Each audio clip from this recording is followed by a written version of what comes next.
What does it take to create a vibrant, thriving life? First, the sad news is that Thoreau was right. Most people are leading quiet lives of desperation, lacking in meaning, fulfillment, and vitality. But we choose more. We choose to create extraordinary lives. And the Art of Vibrant Living show entertains you with inspiration, empowerment, and education to create your life into a masterpiece. It's time. Let's vibe up. Hey, aloha, y'all. Daniel Aaron here. I am your host, and this is the Art of Vibrant Living show. And pop quiz time. Do you know what I mean when I say vibrant living? The art part, you know what that is? Well, let me just tell you real quick. Here's what it's not. Just okay, getting by, settling, going through the motions, dullness. That's unfortunately the way a lot of the world lives, and it's not necessary. And I'm guessing you know that. That's why you were here. I'm so delighted that you're here. We have an amazing guest today. I'll tell you about her in a minute. And again, our purpose here in this show is to entertain you. Yes, give you some possibilities, inspire you, and even better though, it's to empower you so that you can crank your life up to the ultimate brightness that you would love. So my invitation to you, one, make sure in addition to the great information that you get from our guest today, you actually take some of it in and apply it, try it out, do something with it. You get a click, do something with it. And second, if you'd love to connect with me, I would love to connect with you and find out who you are and what's going on and how I can support you. Feel free, please, to send me an email, daniel@danielaaron.com. Now, Neille Hoffman. What a cool, amazing, interesting woman we have with us today. She is a visionary creative with a unique ability to recognize patterns and transform them into powerful, intuitive designs. From a young age, her passion for creating and connecting ideas has shaped her career, allowing her to bring depth and purpose to everything she touches. Her minimalist sensibility, coupled with her deep love for connecting with people from all walks of life, defines her approach to both design and life. As the founder of Silverbird, Neille is on a mission to help women over 40 tap into their untapped potential, offering them a transformative platform to share wisdom, uplift one another, and create lives filled with financial freedom and purpose. Through Silverbird, she's creating a space where women can soar, combining her creativity, insight, and dedication to helping others reach their dreams. I am so excited that you are here, Neille. Thank you for being with us. Thank you so much. What an introduction. Wow. I'm like, who's he talking about? Who's he talking about? She sounds cool. I want to meet her. Well, awesome. We all get to meet you, and maybe you'll meet yourself in a new way today. Who knows? Yeah, I love that. Yeah. So many possibilities, right?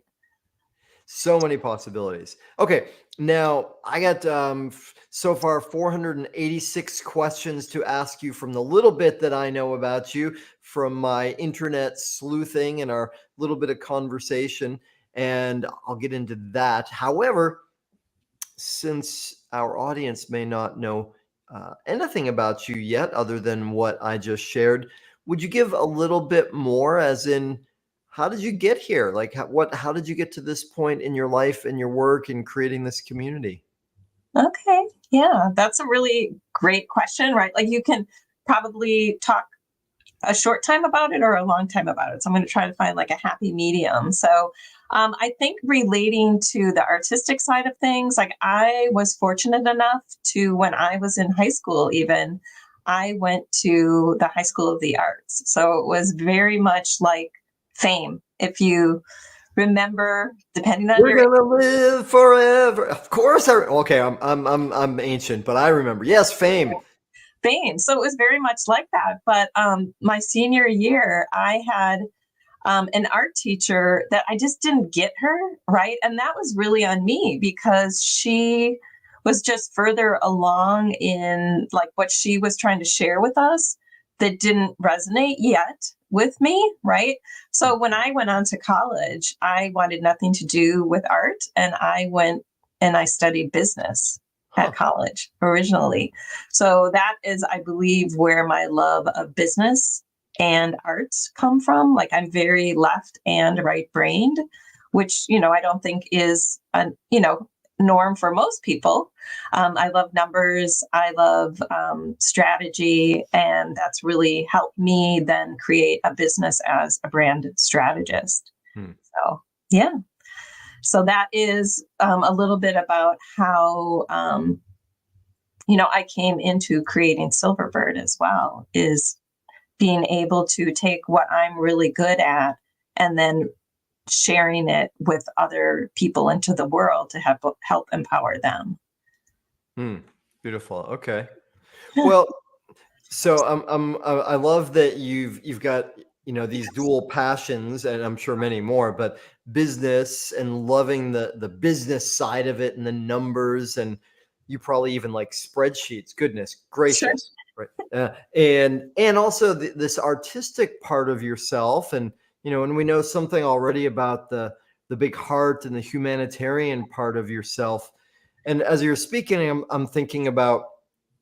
Right, you use the word purpose, or I use the word purpose, and just in introducing you, and so many people want purpose or want to find their purpose. And I'm reflecting, I remember a great book called um, actually it's called The Art of Work by Jeff Okay. Goins. And one of the things he describes in that is that purpose or career, or that it's not something necessarily that we find, it's created through the weaving of our journey, right? Yeah. So you already hinted at that in yours, like, okay, you went to a school for the arts, but then you went to college and got into business, right? Mhm. So how did it evolve from there? And well, maybe actually start with, and we'll go backwards as fits, but what is Silverbird? All right, we'll go backwards then.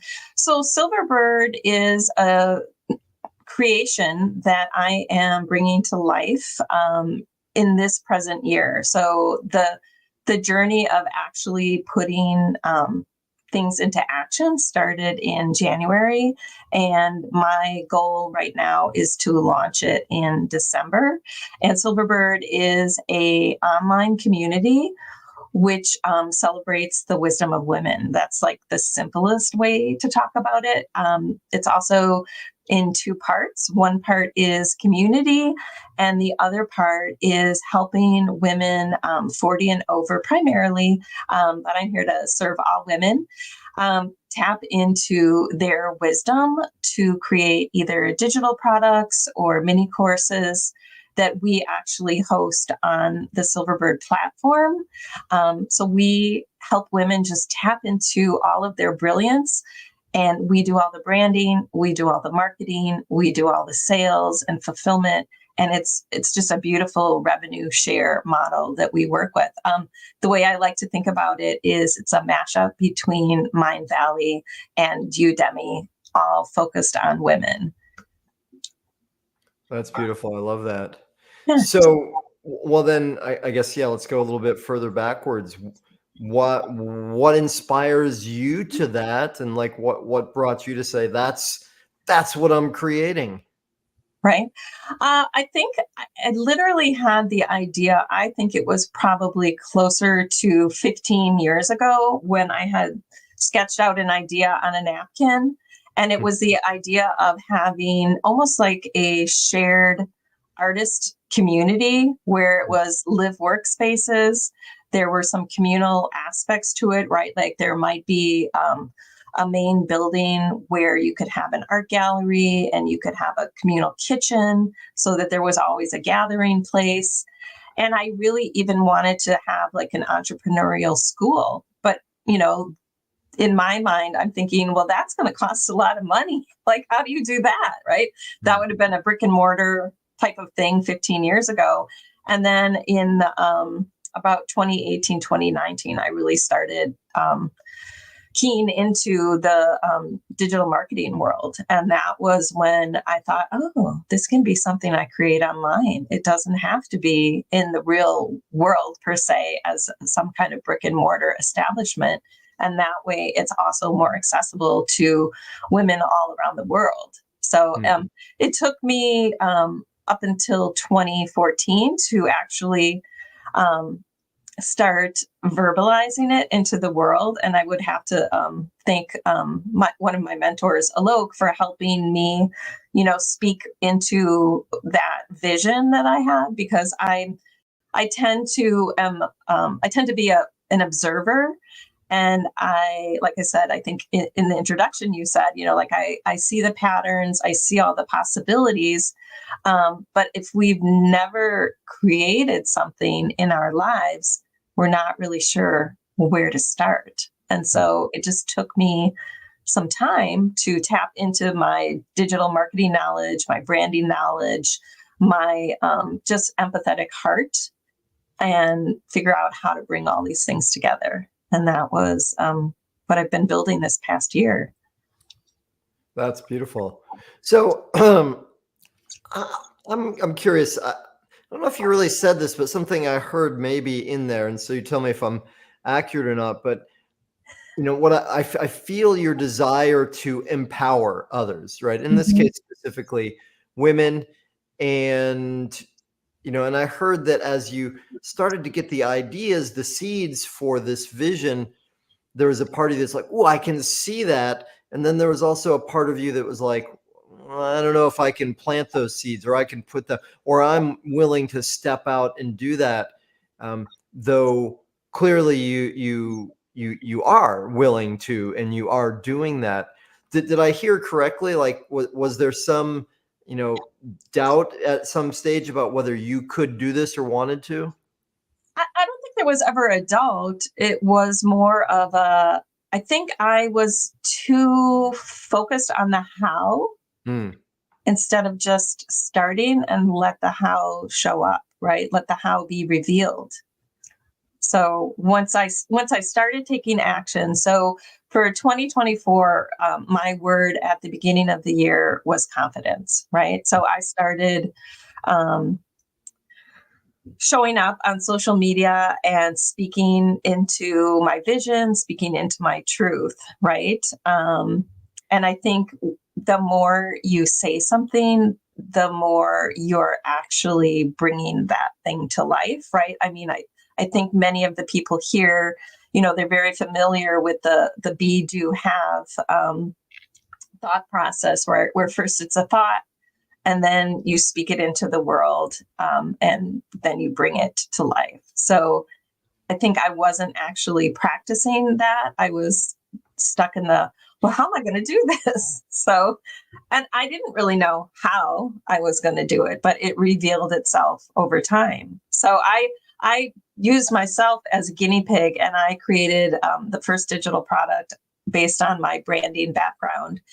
And then I created an Instagram account, and I was out there, like promoting that, but something still wasn't feeling aligned with that, because I was doing it for me. I wasn't doing it for others. And that was another light bulb moment. So that was in like May of this year. And I decided, just out of the blue, I'm just going to start taking women through this process of creation, and just started my first group. So right now I'm in the middle of the second group of women creating their digital wisdom products, and hoping to have them all launched by the beginning of December. All right, exciting. So let's zoom in for a minute, because I hear you, and I've certainly been there, and I'm sure every honest person in our audience, whether it's live or by rebroadcast, they'll be raising their hands to this too. You described it like you were stuck in the how, right?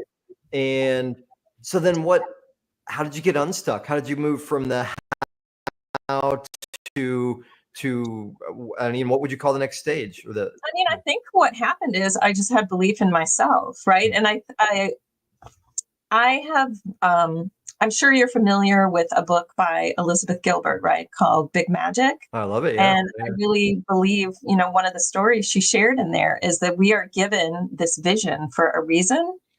And if we sit on it and we don't ever do anything with it, it's going to go away or someone else is going to create it instead. And I knew that this was meant for me Hmm. and that I just had to take action, right? So it was more moving from inaction to imperfect action. So, Hmm. Hmm. yeah. Well, okay, cool. So, and you mentioned your theme 2024, I think confidence, right? Mhm. Right. And you use that word again now, like that you just, well, in the classic sense of the word, you trusted in yourself to do it, to go forward. Is that something you've always had confidence like that, or is it something you've developed? I would say, I probably did, but I didn't recognize it. I think sometimes we don't see those qualities in ourselves. I do remember even in high school, like I did not like to speak up in class, and I Hmm. had a social studies teacher, Mr. Rasmussen. If you're still out there, I'm not sure because I'm getting up there in age myself, so I'm not sure, but he would not let me not talk. So he Hmm. would call on me even though I didn't have my hand raised. And I do remember when it was senior year, I was somehow the person, speaking on stage in the auditorium as like the presenter at a program that was happening. And I remember him coming to me afterward backstage and just telling me how proud he was of me for overcoming that. So every day you kind of have to keep remembering in your own life the evidence of your past successes. Yeah. Okay, cool. Well, let's hang out there for a minute because I think we're on to something juicy. Um, what was the phrasing you just used for overcoming, right?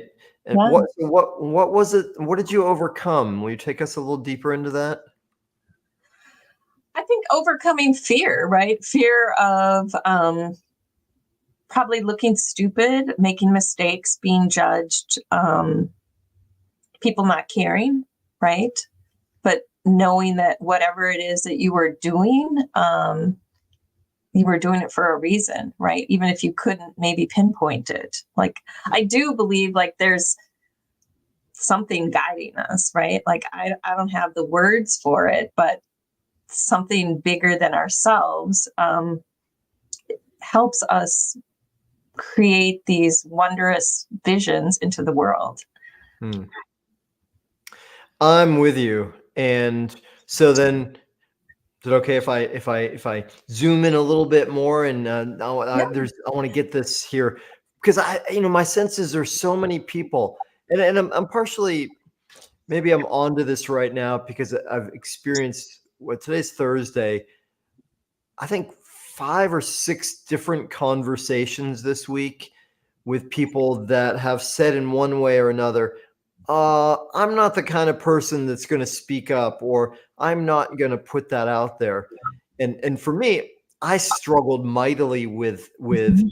with shyness, with introversion when I was a kid. And so when I hear these people saying that, I'm like, come on, you can, we need you. And um, so what what helped you to overcome the fear? How did you do that? What moved you forward? Okay. Well, I can think of one example. I think it is like putting yourself into situations that are uncomfortable. Mm, So a few years ago, and I don't remember how many years ago exactly, probably 7, I had signed up for Toastmasters, local chapter here in Milwaukee where I live. And it was interesting because I think in your mind, like you think, oh, everyone there is an expert and they're the people that are all speaking on stages. But when I got there, it was in like the meeting room at a church. And it was just lovely, everyday people that just wanted to share something with others, right? Like it wasn't necessarily some grand, profound thing, but it didn't have to be either. And then it was how nurturing they were as well, Mhm. and how they created a safe space where they weren't judging you, right? It was all about constructive feedback and, telling you some of the things that they see that you could improve on. And I think that was really, really powerful. And I remember the woman running it saying to me, like, Neille, you are such an amazing natural speaker. And all I could do was laugh. I was like, what are you talking about? But she's like, like the way you move your body, the way you talk, and especially when you're passionate about something, Mm. like it just flows.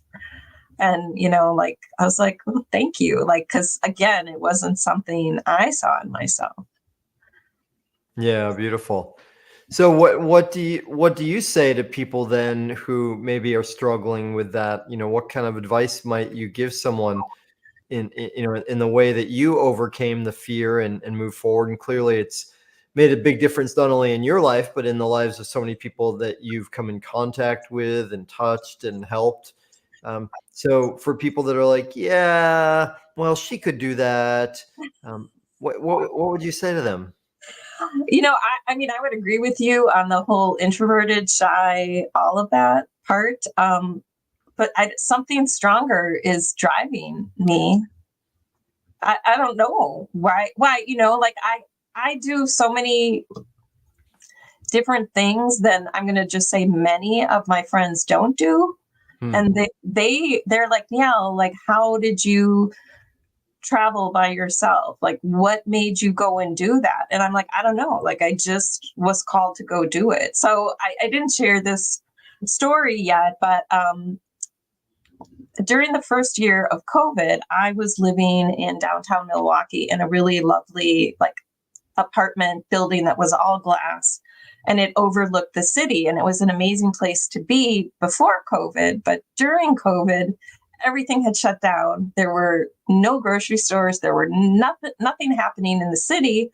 And I thought, well, I could be anywhere. I could do the work that I do from anywhere. Where do I want to be? And so I literally sold everything I owned except what fit in my car. And I decided to, every 3 months, move to a new city. And my first city I chose was Phoenix. And I only chose Phoenix because I knew two people there. So, Hmm. like, there was some comfort in it, but there was a lot of, like, I don't know what is drawing me there. But I just need to go. And maybe it had to do a little with the mysticism of, like, Sedona, and things like that. I can't really say. But that was literally, a friend drove with me across country. They had lived in Phoenix before, so that was really helpful. Um, and they stayed with me for about 2 weeks. And then another friend came and she stayed for about a month. And her and I really dug in deep to, like, the story of Silverbird, like why I'm Hmm. creating it. That was to me, like, really like the birthplace of it. But then after they both left, it was still COVID and I couldn't meet anybody new. So it was really strange being in a place where I couldn't connect with others. And I think even though as an introvert, like, I love meeting new people, like, I love hearing people's stories. I love hearing, either what they're going through or what lights them up. And I couldn't do that anymore. Like, so I literally moved back to Milwaukee. It's like I did it, I came back, and then I had to, like, solve a new problem. Like, now that I only have things that fit in my car, how do I want to restart? Hmm. Right. So, but for whatever reason, like, I just follow whatever these paths that or ideas that come into my mind. Right. Because I'm never worse for it. I'm only better for it. Okay, cool. I love that. So let's pause for a second, and say, because I don't know, my guess is the audience right now will go into one category like, ooh, cool. You mean I could overcome some of my fears, or I could step out of my comfort zone, or I could go out and do something like that? Like, ooh, what's that about? And then there are other people like, yeah, no problem. I already do that kind of stuff, and Yeah. I've moved around the world. And so my invitation to the second group is like, well, what else? Right? Yeah. What would be uncomfortable for you? Right? Right. There's that. Of course, it's cliche yet so true. Life begins where our comfort zone ends. Yes. So let's see what you say to this. You've described it a couple different ways, like, well, I don't know, there's just something moving me, or there's something else going on. What you talking about? What is that? Yeah, I don't know that I can answer that, right? Like with it is this, right? Because I think it is an unknown. It is a trusting and a curiosity and a listening, even to ourselves. And one of the challenges I have right now is like keep I see the patterns in just things that I'm doing where the words meditation, visualization, getting quiet, and getting in touch with your body keep showing up, Hmm. and I'm very resistant to that, right? So I'm trying to um, get quiet, right? Like I'm trying to put those moments into my life, even though they're uncomfortable, because I think there's wisdom to be spoken from getting into those places, right? So it's an exploration even for me right now.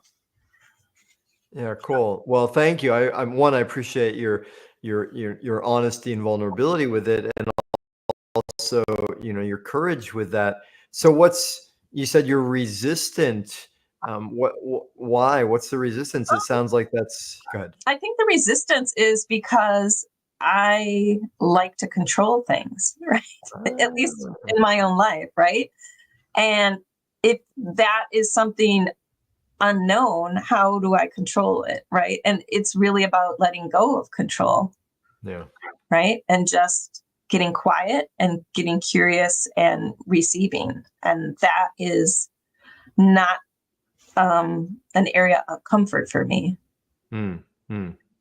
Got it. Okay. Well, and I appreciate what you said a moment ago. I tried to, like pigeonhole you into defining the great mystery, and you could have said, "Dude, it's called the great mystery for a reason," right? You can't name it. It's hard. And it is right. That's the unknown. Like, what is this higher power that guides us? Yet, I Mhm. also hear or can guide us, right? If we're not attempting to control everything ourselves. And I can raise both my hands on that one. Certainly, I've limited the great mysteries potential many times, thinking, I'm going to figure this out. I know the way to do it. Yeah. So,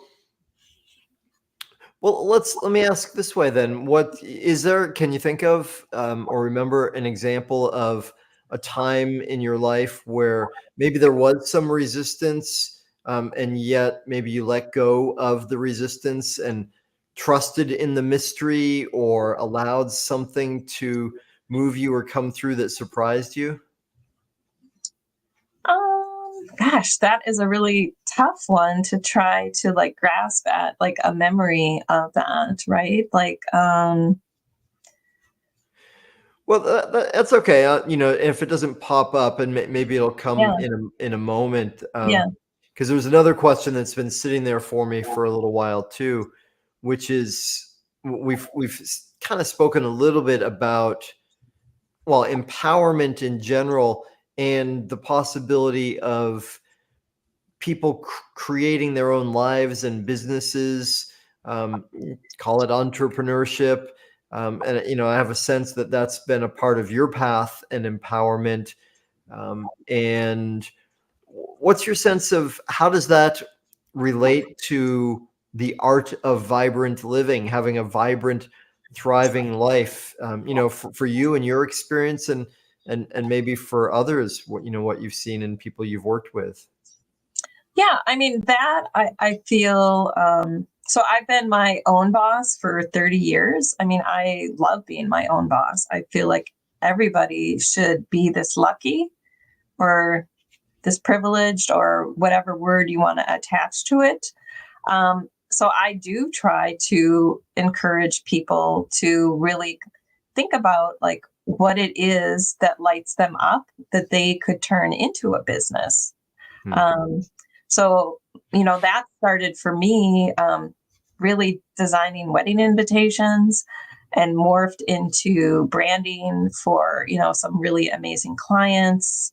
Then that morphed into doing motion graphics for TV and film and being part of a team that had a film that went to the Cannes Film Festival. Like, you just never know where it's going to take you, right? You just go along with it and just be open to it. And then, sometimes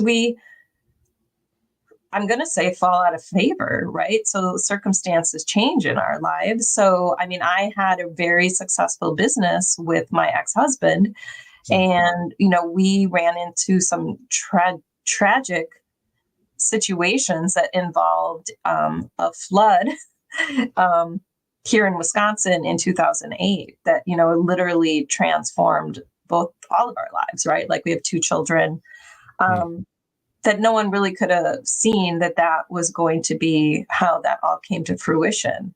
But then to almost sort of like be like the phoenix and figure out, like, now I'm literally at my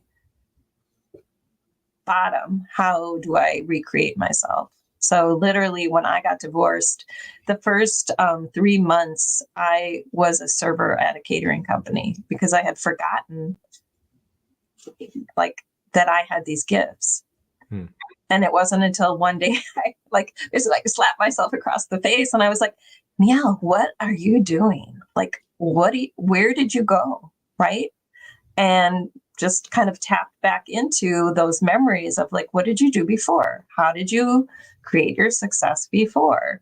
And tapped back into a creative placement agency that was based in Chicago, even though I was here in Milwaukee, and just recreated that newer, better version of myself and, never looked back from that. But, it's not always about success, right? It's about the lessons in every experience in your life.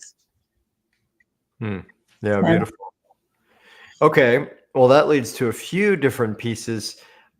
I'm remembering though, as you're speaking about that early part of your career in doing design and clients and film and motion picture graphics. Did I hear right before that you did some work for Oprah in that time? Yeah, back in the time that we were living in Chicago, just through, the networking there. Also, one of my clients, she was the florist for Oprah as well. So there was sort of this intermingled, like, woven connection. And then my ex-husband, who is, also extremely talented, like, we worked really well together. One of his colleagues that he knew at a previous company he worked with, they were growing exponentially and they sent the work our way. And, we were happy to take on the work because we were just getting started as a small business doing motion graphics in Chicago as, our own company versus working at a larger company. So, and went on to do some really amazing things. But, like, it's one of my favorite brands when I look back at it. So I personally branded her Best Life Week. And I look at it even to this day, and I think it just stands the test of time. And, what a privilege to have worked on some really amazing work in my life. So I'm thankful. Yeah, beautiful. Okay.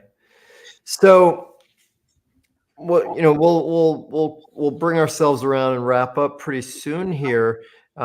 What haven't I asked you about that I should have? What haven't you? So I think one thing, and I don't know if it's But right now, like, and I'm curious too, even for people out in the audience, right? So I'm finding myself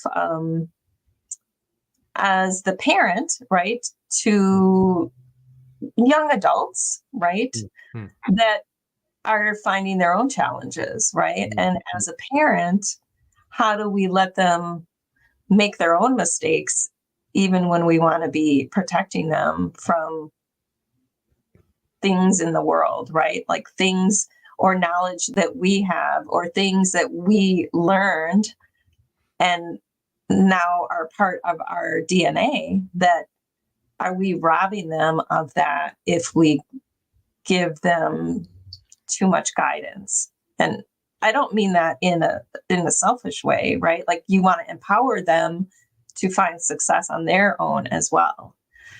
So that's where I find myself right now, is in that space of, well, I know how to do that. I can show you how to do that. Like, or do you need to figure that out so that you can feel your own, right? Like feel your own success.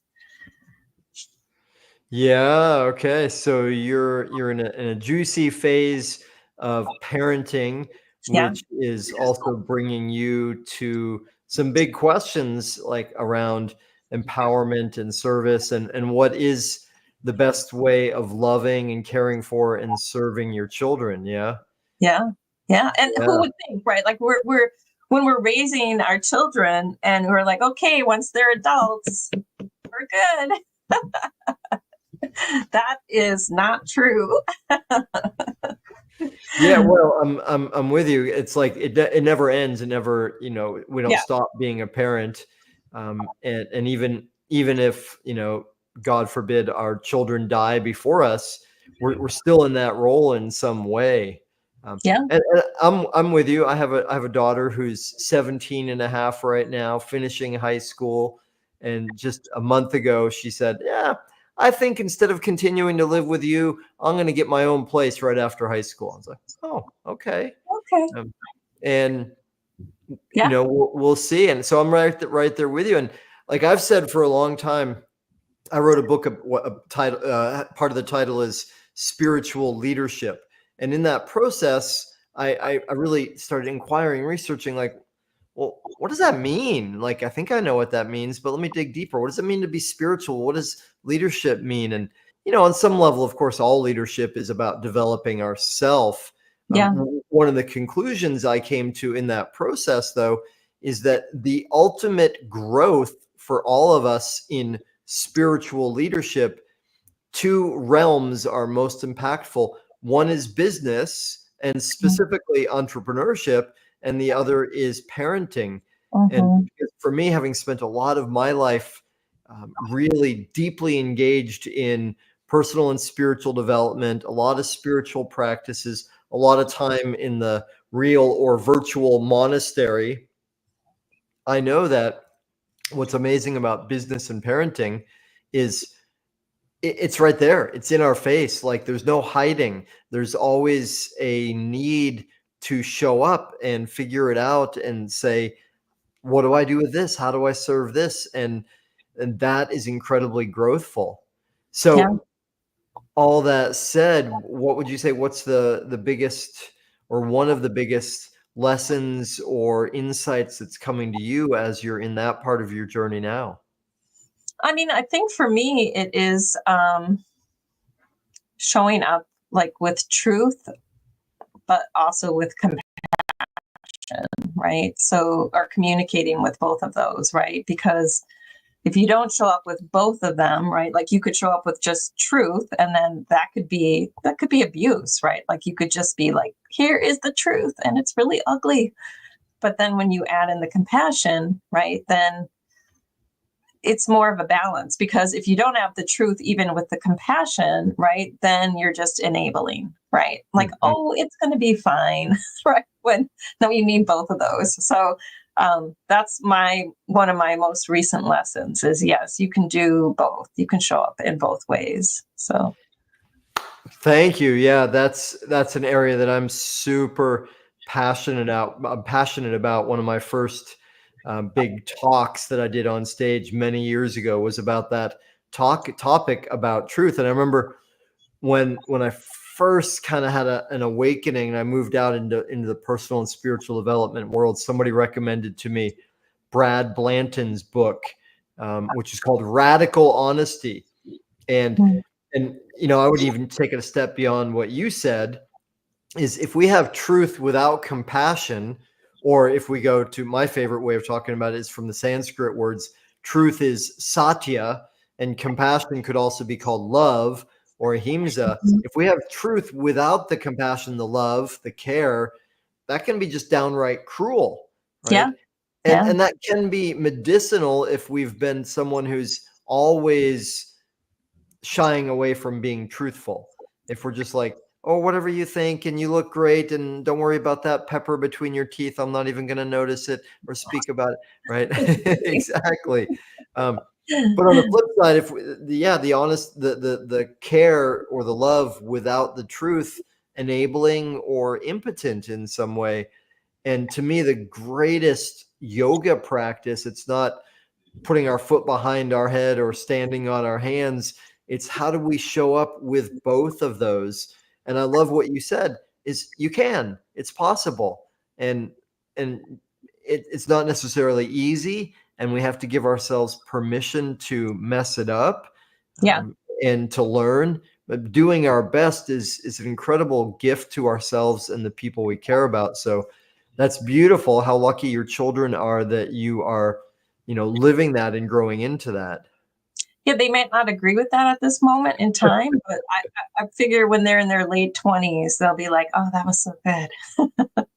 Well, and maybe not, though. One of the things I remember learning from my mother, who really, of course, did her best, is that when we sign on, this is my philosophy anyway, when we sign on as parents, it's a gift. And those kids, they don't owe us anything. It's our job to support them, love them, care for them.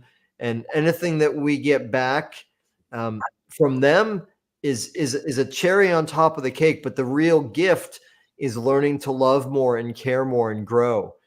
So I love that you are engaged in that. Yeah, I would agree with that. That's lovely. Yeah. Yeah, we try So, every day, right, to be the best version of ourselves, right? Whatever that happens to look like. So, absolutely. Yeah. yeah. Well, so Neille, what's the best way for people to reach you? And I know Silverbird hasn't officially launched, but I also heard you saying you're guiding women through some creative processes now. What's the deal? What's the deal?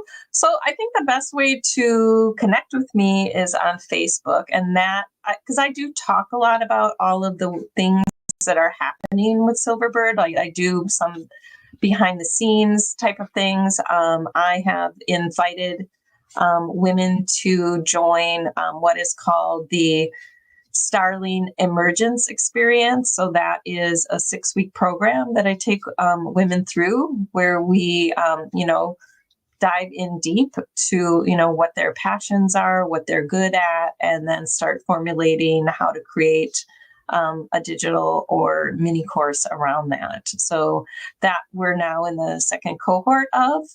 At the same time, there is a Silverbird Brilliance Facebook group.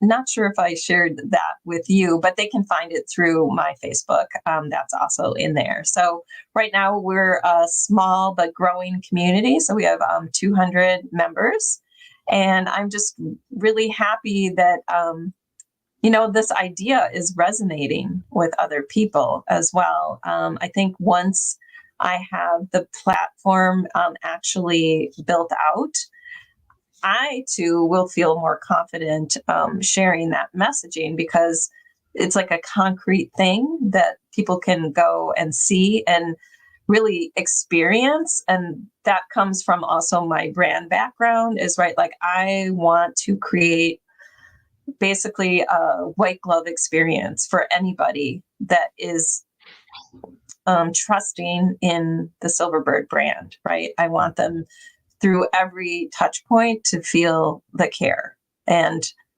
I need to make sure I create it with the same care. Well, I love that that's intention and you're speaking it, and you're, by doing that, you're in a way holding yourself accountable to it. And from what I know of you already, just from this conversation, you couldn't help but do that because that's who you are and that's what your nature is. Yeah. Yes, I would agree. I would agree. Cool. So, and I put on in the comments how to get to your Facebook page, and it's been on screen. But for those who are listening and not seeing at the moment, or not seeing us at the moment, it's facebook.com/Neille Hoffman, and that is spelled NeilleHoffman. Yeah. Yeah, Cool. and just so you all know, I am one of 4 girls, and I'm named after my father. So I think he knew there weren't going to be any boys. So Yeah, right. fun. Interesting. Okay, that's cool. Yeah. So, and I believe you are so kind, gracious, and generous that you've also got something to offer for our audience today, too. Is that right? It is. Like I said earlier, like I love to just meet people wherever I go. And I think being a good listener and giving people the opportunity to share whatever it is they want to share. So I invite people to register for just a 30-minute connection call, right? Like I want to hear what you are up to in the world or answer any questions that you might have about what I'm creating into the world, and whether there is some kind of synergy that we create or a collaboration, or you just want someone to witness what you want to share. Like I am here for it. That's beautiful. And, I know from my experience as a coach and as a coaching client, and I've been engaged in this realm for, gosh, 30 years now, the power of somebody who cares listening well, it's really undescribable. And I'm amazed how many people I speak to that say, wow, I don't ever experience that. I haven't experienced that. It's such an incredibly valuable gift, and you're such an extraordinary woman. So that's a beautiful offering, and I've put that also in the comments, and you can find that. I'm not going to say the whole thing out because that's a really long URL, but you can find it in the comments, or just reach out to Neille, and will you say out how the best way to reach you? Facebook, but also, is it okay for people to email you directly? Yeah. I love, email is a good way to connect as well, because then it helps us find each other again easily. So yeah. Awesome, cool. All right, well, I think, Neille, that brings us around to the big question, the final question, the impossible question. I joke and I say impossible because here you are, even though you look like you're in your 30s, you're speaking like you've got a lot of years around the sun, a lot of revolutions. You've got a ton of experience, really varied experience. And here, this question is impossible because I'm asking you to distill it, bring it down to, if you had just one thing to offer our audience to help them live their most vibrant, thriving life, what's that one thing? Yeah. I think for me, it would be just stay curious, right? Even something that you think like everything about, like, oh, I've been doing that forever. I think there's always a new nugget of information that can improve our knowledge around something, just based on our curiosity. And even curiosity, when you think about, like, what do I want to do in life, right? Like, do I want to learn a new language at no matter what age you are? Or, have I been open enough to meet people from different cultures and different places around the world? Or have I sort of stayed in my really comfortable space because I'm not interested? So I think it's just stay curious, right? Like people want to be seen, and your curiosity helps them also be seen. So, Mm. Beautiful. I love that. And we know that curiosity skilled the cat, right? So it's one of my tenets, one of my never top heard tips. that. I love that. That's hilarious. So, is that like a dad joke? It probably is a dad joke. Yes, I confess to that. And it's also true though, because for what I like about that saying is we're so used to this weird mantra that we got before: curiosity killed the cat. Like, what kind of message is that? Right. Right. Yeah. Yet it's like, as soon as I say curiosity, then automatically we tend to fill it in. So I'm in for shifting those limiting mantras and replacing them with ones that work better. Yeah. I love that. Yeah.